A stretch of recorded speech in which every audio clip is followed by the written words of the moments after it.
Hello everyone, I welcome you all to this course on General English, and in this particular video we'll talk about the introduction to the subject and we'll discuss the syllabus, the target audience and the strategy which we have to follow while preparing for the exam. So let's get started.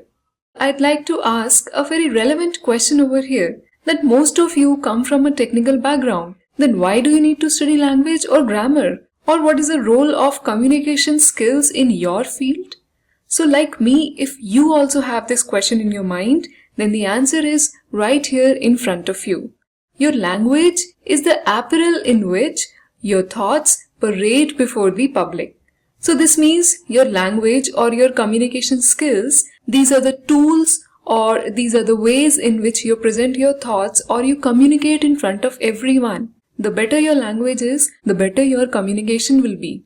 On a later stage, when you join a job, you will be involved in a lot of verbal and written communication with your boss and your colleagues. So that is the point when your language comes to your rescue.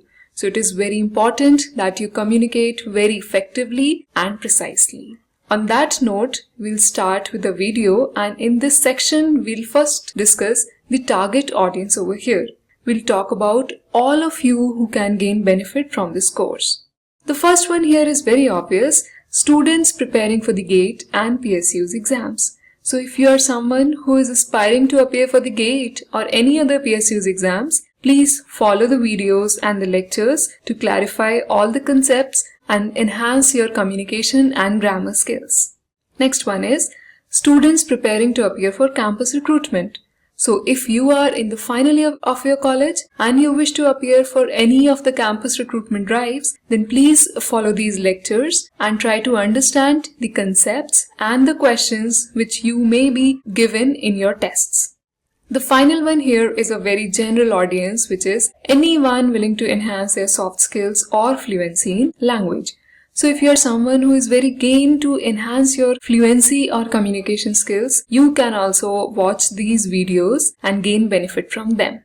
We'll now have a look at the syllabus or at the topics which we are going to discuss throughout the course. The first one, as you would have guessed, is your grammar section. This will have parts of speech, subject-verb agreement, articles, tenses, voice, reported speech, and once we are done with all these topics, we'll solve some questions which will be based on sentence correction, error spotting, and sentence improvement. Next up here is your vocabulary section. This will have analogies, synonyms, antonyms, one-word substitution, and idioms and phrases.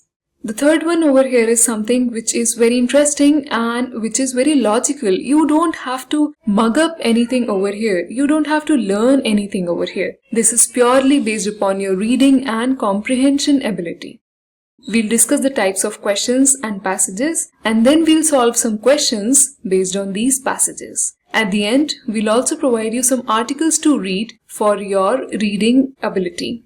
The final one, another very logical topic here, is parajumbles. We'll discuss the introduction. We'll talk about the types of questions. There are 3 question types, 3, 4 and 5 sentence type questions. So we are done with the syllabus, and now we'll quickly have a look at the basic preparation strategy which we have to follow and keep in our mind while preparing for the entire course.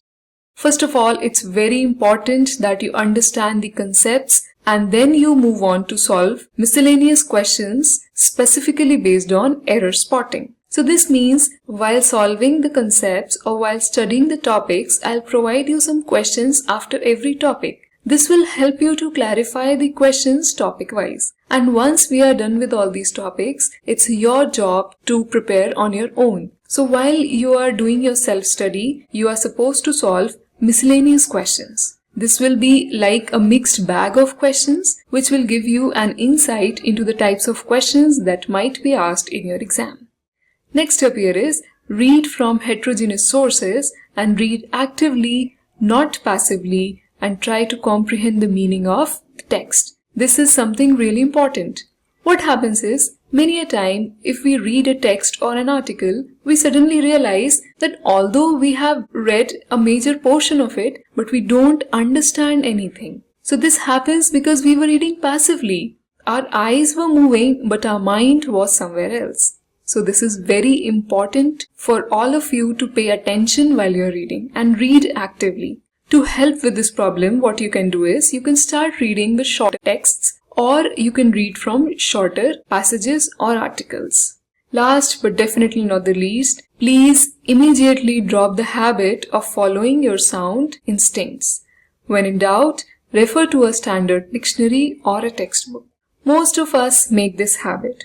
What do? Whenever we have a doubt or we get stuck anywhere, we immediately just say it in our minds and then we say, okay, if this sounds correct, then this is correct. But believe me, this practice is absolutely wrong. So please refer to any standard dictionary or textbook whenever you have any doubt. That's all for the introduction part. See you soon. Thank you.